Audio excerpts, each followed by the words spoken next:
আগে থেকে বলে দাও তাহলে কি বলার পরিকল্পনা থাকবে। আচ্ছা, আপনারা একটা অভিযোগ করেছিলেন নারগোপাল ভগতের বিরুদ্ধে বা তার অনুগামীদের বিরুদ্ধে।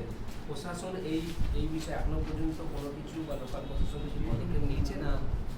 এখনো পর্যন্ত কোনো পদক্ষেপ নেয়নি, তবে আমি এসপি এবং ডিএম এর কাছে এক্সপেক্ট করছি যে আমাদের কমপ্লেন লঞ্চ করা হয়েছে, তারা নিশ্চয়ই সংবিধানকে মাথায় রেখে কোনো না কোনো স্টেপ নেবেন।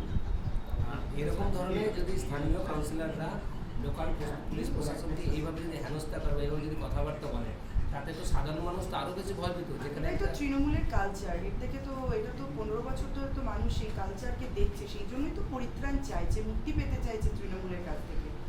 মানুষ তো একটাই কথা বলছে যে আমাদের আইন, ল অ্যান্ড অর্ডারকে এখানে আনতে হবে।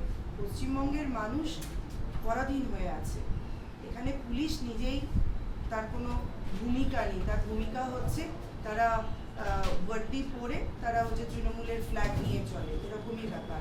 তাই যেখানে পুলিশ নিজেরই কোনো মানে তাদের নিজেরই প্রোটেকশন নেই, তারা সাধারণ মানুষকে কি প্রোটেকশন দেবে? সেই জন্য সাধারণ মানুষ একদম মন মানিয়ে নিয়েছে।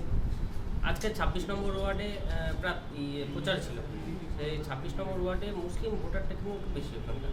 তো কি মনে হচ্ছে এখানটা সংখ্যালঘু কতটা সাপোর্ট পাবে? কতটা সাপোর্ট পাবে? সংখ্যালঘুদেরকে তো তৃণমূল সরকার চায়ের কাপের মতো, ভাঁড়ের মতো, কাপও নয়, ভাঁড়ের মতো ইউজ করে ফেলে দিয়েছে। আপনারা সকলেই দেখেছেন, সেই কথায় আছে না যে মানে মারছেও মুসলমান, মরছেও মুসলমান। পশ্চিমবঙ্গের যে কোনো আপনারা লকআপে চলে যান, সব থেকে বেশি যারা কয়েদি আছে তারা কিন্তু মুসলিম। তারা কি করে?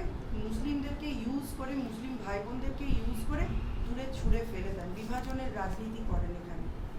আর সব থেকে যেটা মানে খুব দুঃখের বিষয় সেটা হচ্ছে যে তারা মাদ্রাসাকে নিয়ে হাইলাইট করে, 300-350 ওপরে মাদ্রাসা